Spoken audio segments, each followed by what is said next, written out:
di dalam 1 Korintus pasal 1 ayat 18 hingga ayat yang ke-31.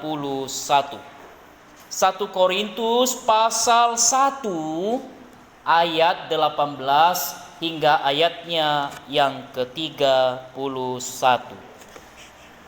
Kita akan membaca secara bertanggapan. Saya ayat 18, Bapak Ibu Saudara sekalian ayat 19, demikian seterusnya hingga ayat yang ke-31. 1 Korintus pasal 1 ayat 18 hingga ayat yang ke-31. Kita bisa mulai.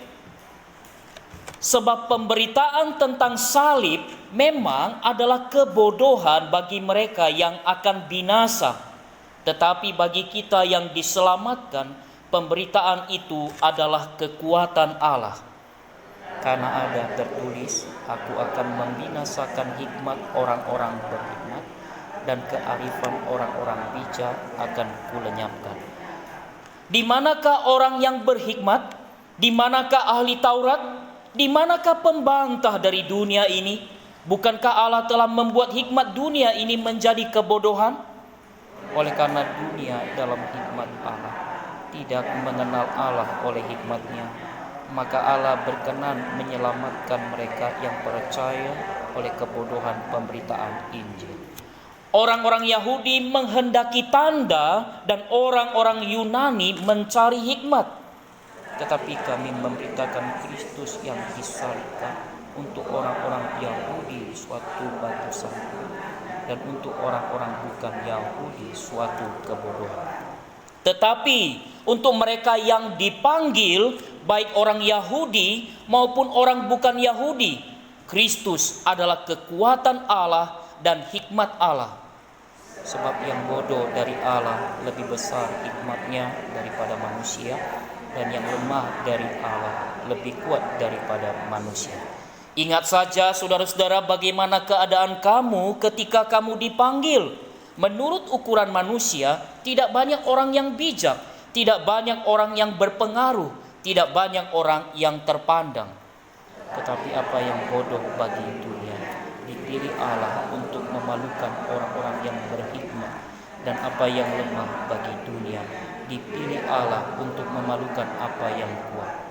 Dan apa yang tidak terpandang dan yang hina bagi dunia, dipilih Allah. Bahkan apa yang tidak berarti, dipilih Allah untuk meniadakan apa yang berarti, supaya jangan ada seorang manusia pun yang memegahkan diri di hadapan Allah. Tetapi oleh Dia kamu berada dalam Kristus Yesus, yang oleh Allah telah menjadi hikmat bagi kita. Ia membenarkan dan menguduskan dan menebus kita. Karena itu seperti ada tertulis, barang siapa yang bermegah, hendaklah ia bermegah di dalam. Silakan duduk. Berbahagia kita yang mendengarkan firman Tuhan, merenungkannya dan melakukannya dalam sepanjang hidup. Amin.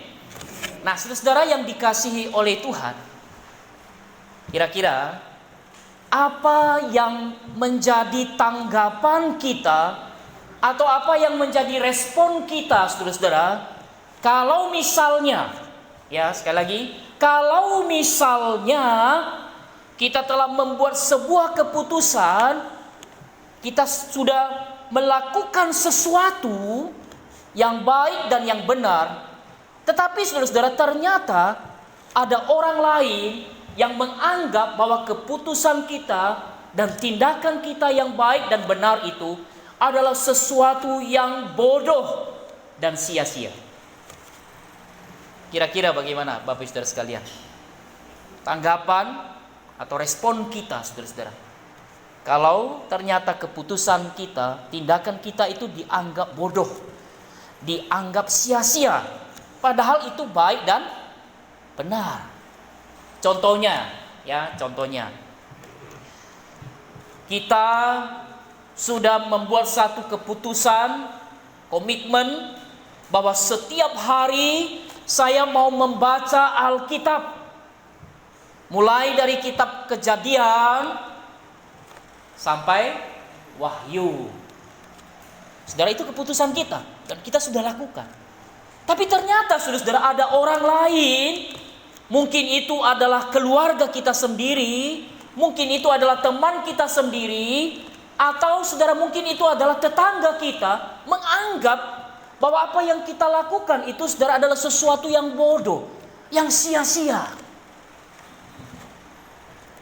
Contoh yang lain, kita sudah mengambil keputusan untuk bertekun ibadah di komisi lansia Segar Selalu. Tiap minggu keberapa? Minggu kedua dan minggu keempat. Kita sudah memutuskan ini, ya. Tapi ternyata saudara ada mungkin keluarga kita atau ada orang lain yang menganggap bahwa keputusan kita, saudara, dan tindakan kita atau apa yang kita lakukan untuk tekun ibadah di komisi lansia Segar Selalu ini adalah sesuatu yang bodoh. Sesuatu yang sia-sia dan hanya menghabiskan waktu. Lebih baik ke mall, ya, atau lebih baik ke kafe, atau kemana lah begitu ya. Ngapain setiap minggu kedua, keempat ke sana? Bodoh betul ayu wawa ini, misalnya begitu. Atau saudara kita sudah mengambil keputusan setiap hari olahraga misalnya. Ternyata juga ada yang anggap kita bodoh, saudara. Menganggap apa yang kita lakukan itu bodoh. Ngapain olahraga lah, wis. Saya aja tidak pernah olahraga kok, tapi ya sehat. Atau saudara kita sudah mengambil keputusan untuk setia di dalam melayani. Tapi ternyata saudara ada yang menganggapnya sebagai satu yang bodoh, satu yang sia-sia.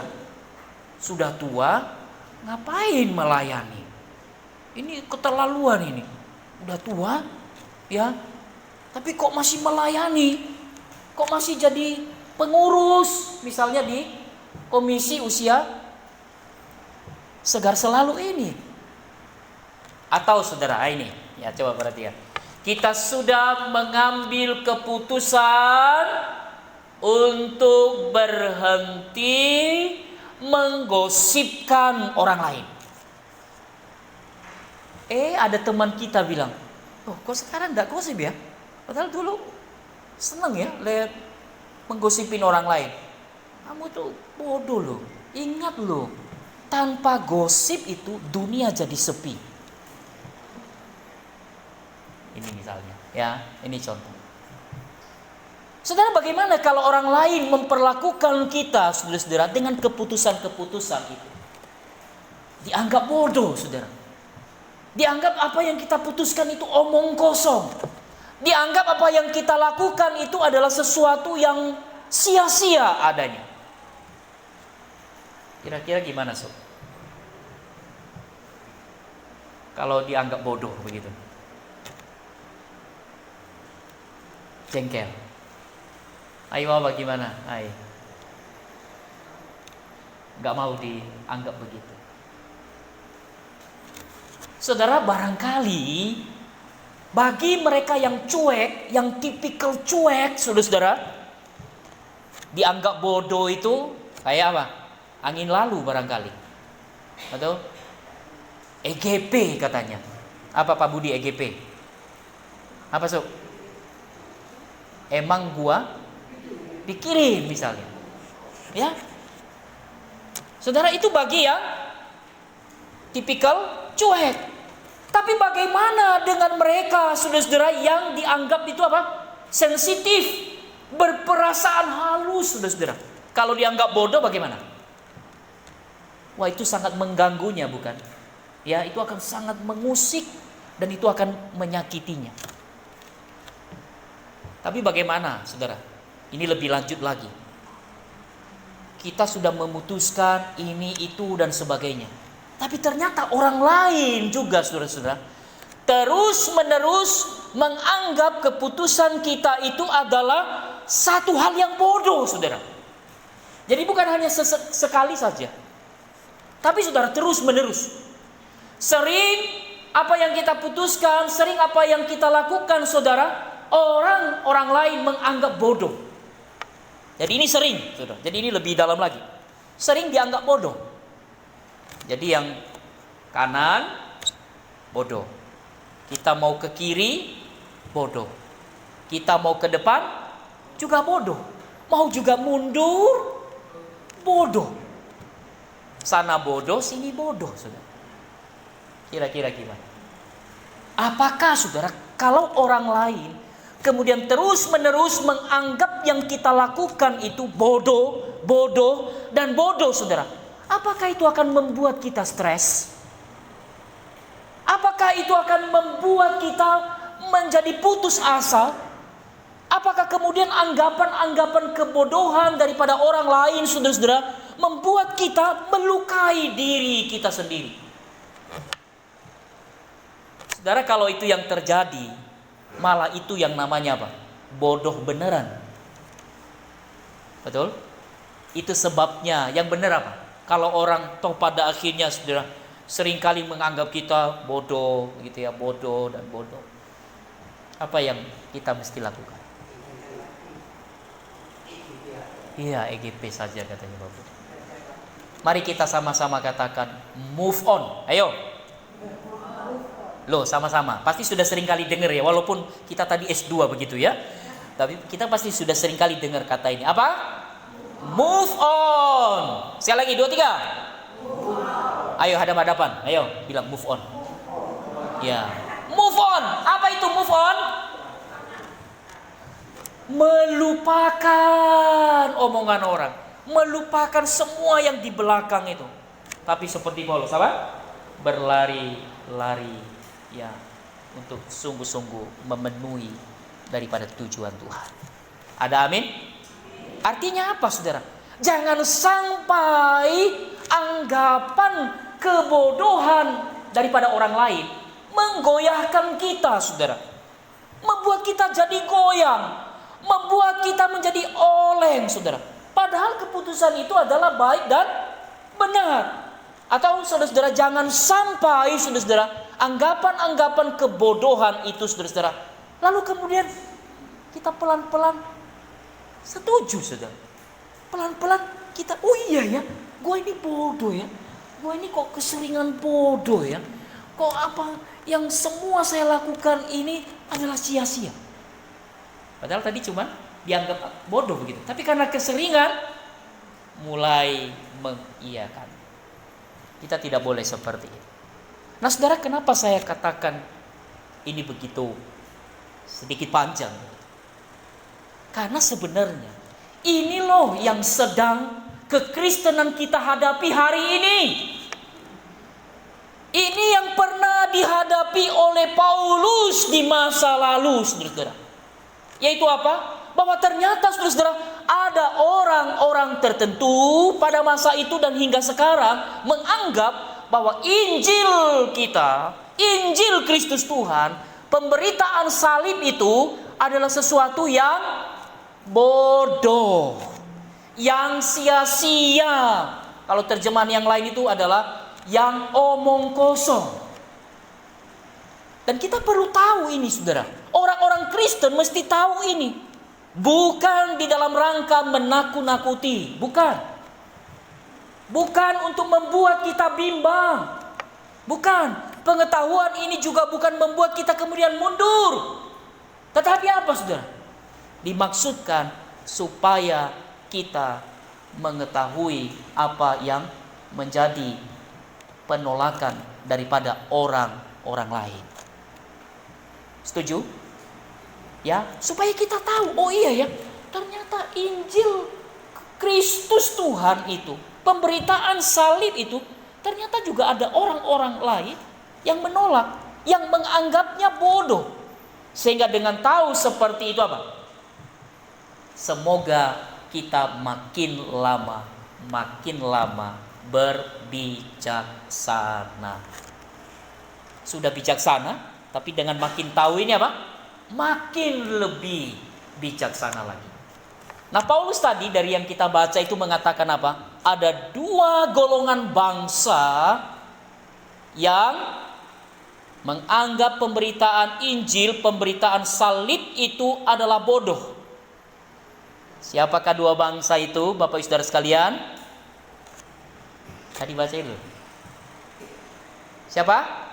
Ayo sama-sama katakan, bangsa Yahudi dan bangsa Yunani. 2, 3. Bangsa Yahudi dan Yunani, saudara. Nah, saudara, ternyata yang pertama adalah bangsa Yahudi adalah bangsa yang tergila-gila dengan keajaiban, yang tergila-gila dengan mukjizat, saudara. Sehingga pada waktu kita katakan apa? Pemberitaan salib, kita memberitakan salib Injil Tuhan, saudara, mereka akan sukar menerima itu. Pemberitaan Injil itu, saudara-saudara, membuat mereka tidak bisa melihat. Ya, ditolak, saudara. Kenapa? Karena mereka tergila-gila mukjizat. Orang-orang Yahudi maunya apa, saudara? Maunya waktu Yesus disalib, kemudian teng teng tereng, pakunya lepas. Pakunya lepas. Ia turun dari salib lalu menghajar siapa? Para tentara-tentara Romawi itu. Dan tidak hanya berhenti di situ, saudara-saudara. Namanya tergila-gila mukjizat. Mereka maunya Yesus setelah menghajar laskar atau tentara Romawi itu, lalu mengumpulkan daripada komisi lansia segar selalu untuk apa? Melawan daripada apa? Imperium ataupun kerajaan Romawi. Menumbangkan mereka. Wah, ini baru namanya Injil yang hebat. Menurut Yahudi, ini baru namanya apa? Keren. Kalau itu kami mau terima. Tapi kan Injil kita bagaimana, saudara? Yesus disalib, bukan? Ini sukar bagi mereka, saudara. Itu sebabnya kalau kita jujur hari ini, ada tidak orang-orang yang seperti ini di zaman ini? Ada. Yaitu siapa mereka? Mereka adalah orang-orang yang hanya mau percaya kepada Yesus kalau ada mukjizat. Selama tidak ada mukjizat, mereka akan menolak Yesus. Itu sebabnya mereka akan punya pemikiran no miracle, no belief. Yaitu kegilaan dunia tentunya. Ya, tidak ada keajaiban, juga nggak ada percaya. Itu yang pertama. Siapa yang pertama tadi? Bangsa Yahudi. Yang kedua siapa? Yunani, saudara-saudara. Saudara, bangsa Yunani, kenapa mereka sulit menerima Injil, saudara? Mengapa mereka mengatakan bahwa pemberitaan salib itu satu kebodohan? Kenapa? Karena orang-orang Yunani tergila-gila dengan ini. Apa ini? Halo, lihat saya semua. Ini tergila-gila dengan ini apa? Apa ini? Dengan hikmat, dengan intelektual, dengan hal-hal yang sifatnya filosofis, hal-hal yang sifatnya logis, yang masuk akal. Sehingga saudara-saudara, orang-orang Yunani, saudara, kalau itu tidak masuk di dalam bingkai hikmat mereka, kalau itu tidak masuk di dalam daftar hikmat mereka, saudara, mereka tidak mau menerima Injil, tidak mau menerima pemberitaan salib ini, saudara. Tidak mau. Itu sesuatu yang bodoh, ya, yang nggak bisa diterima oleh hikmat kemanusiaan mereka, saudara. Mereka nggak bisa terima, sukar. Tapi kita bisa mengerti. Berarti apa? Siapa yang menjadi standar? Siapa yang menjadi ukuran? Diri mereka sendiri, bukan?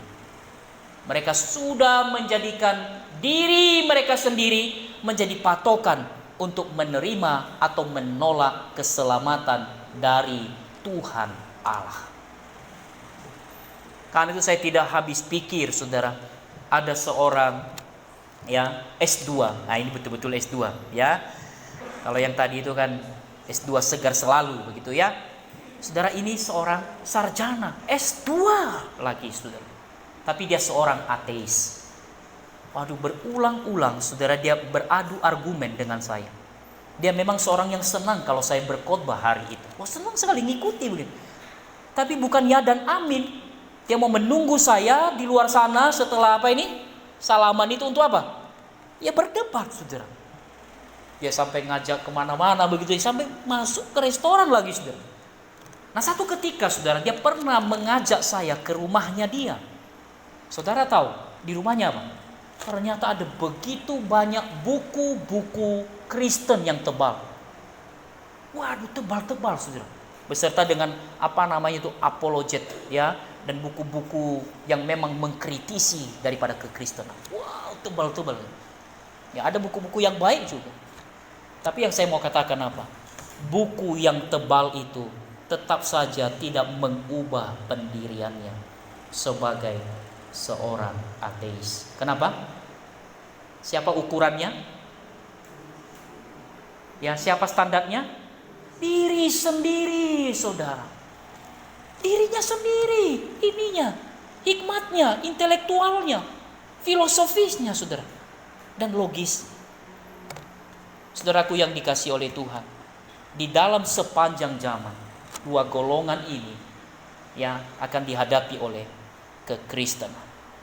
Baik kita masih ada di bumi ini, saudara-saudara, ya, selama masih Yesus belum datang kedua kali, saudara, dua golongan ini, saudara-saudara, masih akan menganggap bahwa Injil, ya, Kristus Tuhan, pemberitaan salib itu adalah sesuatu yang bodoh.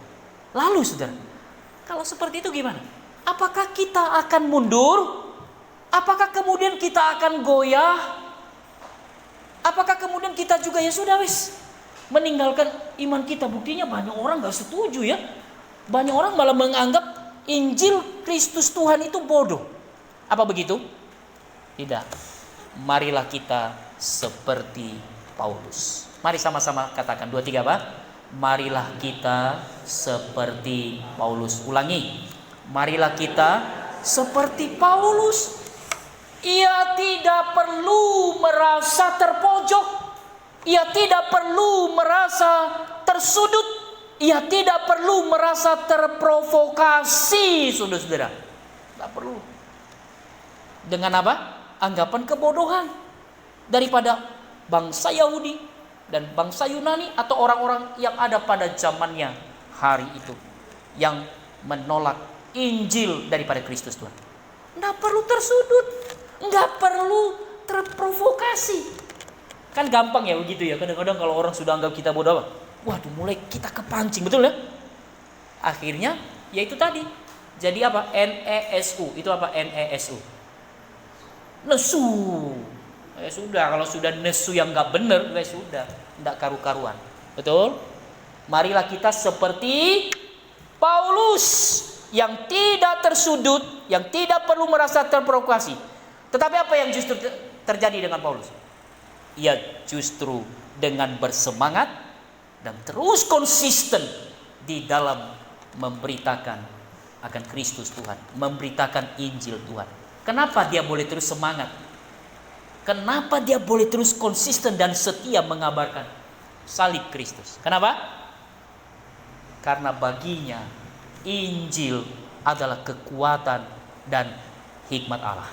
Ayo katakan apa?